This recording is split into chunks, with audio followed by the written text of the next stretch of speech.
Hey Cupcakes, Lisa here with another hashtag 78 days with an odd shadow bisecting the image. I have to start filming these again during daylight because my lighting system is a little cattywampus. Anyway, today is the Six of Wands, and this is the card of victory, of triumph, of the returning hero, garlanded, right, carrying the wreath of victory. And just, keeping in mind as a card of triumph, there's a relationship between this card and whatever victory and triumph, the triumph of will is that's depicted in this card, and the major arcana. The major arcana are 22 cards defined as trumps. The word trump comes from the word triumph. The trumps, I trionfi in Italian, these were understood to be cards that show a kind of progression, a kind of movement of progressive advancement. So, when we say one card trumps another, we're literally saying one card triumphs over another. And in the word trump, as we use it, not in relation to that 45th guy, but the word trump itself as a verb comes from the notion of triumph. So here we have in the minor arcana a reference to the kind of triumphing that is built into the mandala of tarot, the tarot pack as a whole, from the get-go. Okay, so just a quick kind of refresher about the suit of wands. So, the elemental association to fire. And as I was talking about last week in terms of the link between the sort of notions of divine creation that get embedded in Kabbalah, we can think of this sort of initial gift of this fiery staff as being this sort of gift of creativity, this gift of the spark of life, this gift from above. And in fact, if you tilt this card upside down, the little leaves that form little droplets, they're a little bit like those yuds. Actually, I'm drawing it in reverse. The yuds of Yud He Vav He, those little apostrophes that are the Hebrew Y, which are the element of fire in the divine creation of the world. Okay, so a gift of creative spark, energy, that oomph, that drive that allows us to imagine imprinting our ideas, our mind, our will upon the world, right? And committing to that activity. Finding a kind of anchoring in a home, in a marriage, if this is understood to be the marriage canopy, the sort of communal celebration of our energies, but then also the communal like agonistic, combative competition that individualist spark can lead to. And then the triumph of that individual will. Okay? So if we think of that notion of this kind of the creative spark, and this is like a gift from the heavens that humans can call upon. What's interesting to me in the deck that I want to look a little bit more specifically at, the Painter du Monde, which is a self-published deck. It's not available anymore. I got it. I think she stopped selling it maybe earlier, maybe at the end of last year or earlier this year.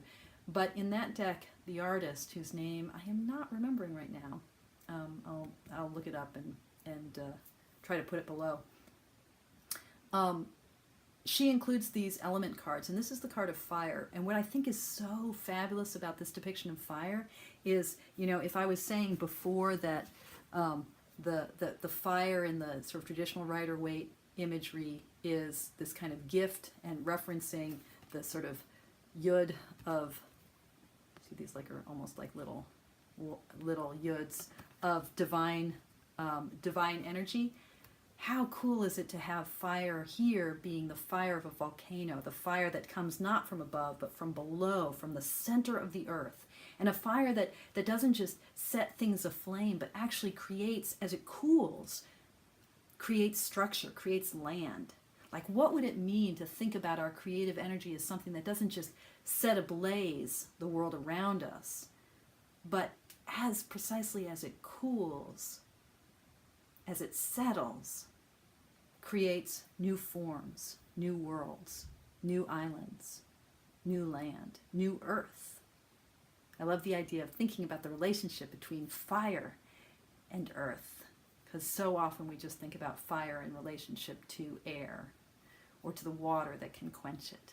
But fire and earth. Okay, so in the Painter du Monde deck, oh, where are my little cards? No! Oh, Lisa, there they are. Okay, it's a, fine art deck, and it doesn't quite have the coherence of, say, a deck like the Tarot of Delphi or even more Touchstone Tarot. The artwork is, some of it is human figures, some of it is still life, some of it is details that are extracted from paintings and sort of become the whole surface. Some are, we'll come back to this in a minute, some are more portraits, and it covers a whole range of, not so much a range of artwork. I think most of the art that is used here is from the 19th century, but a whole range of periods that are depicted and styles of depiction. I love the Princess of Wands. All of her pages are princesses. Her Princess of Wands also recalls the fire of the sun. I just love the sort of gauzy dress, the sexiness of it. Here's the Knight of Wands. But if you see, like, the Queen and King of Wands, they're both Renaissance figures. But then how are they related to this knight? He's like in a whole other universe. And same with this princess. There's not a sense that we're in one world. But insofar as the King and Queen of Wands evokes the early modern period, we get a sense of how the Six of Wands becomes relevant here. So this is Queen Elizabeth in a procession, in a triumph, basically, a triumph procession, where she is demonstrating her power, her leadership, her verve as, the ruler of all rulers, the ruler of her nation, the empire building. I mean, she's Daenerys and Cersei all rolled into one. She's one badass queen. And here she is being carried on her litter, on the shoulders of her courtiers, being celebrated, her power magnified by the celebration. So this is a triumph, right? What I love about this card is the way it reminds us of the very social nature of triumph. The kind of victory that we're seeing here isn't just like mind over matter, or I've gotten what I wanted. It's about recognition, and it's about the way in which my victory isn't just something I own, but something that is also conferred on me by my society. It's not just a simple or straightforward truth like, oh, I won. It's also, I'm sorry, I'm realizing I'm half in shadow. I hope this isn't too distracting. Anyway, it's not just, I won. It's also like theater, the spectacle of winning, the ways in which, Elizabeth was a very savvy ruler, right? She's the Queen of Swords, very savvy ruler. She knew how to, if she had Twitter, she might have given our 45th a run for his money, right? I mean, she knew how to manipulate image like nobody's business. And so and this is why she was such a great patron of Shakespeare, of the theater, right? Because she knew the theater that was involved in this kind of reality of power, this display of victory, this display of strength.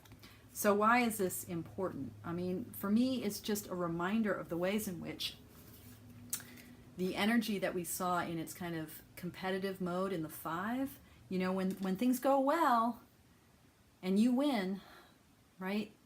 You are winning because there's a whole social construct around you.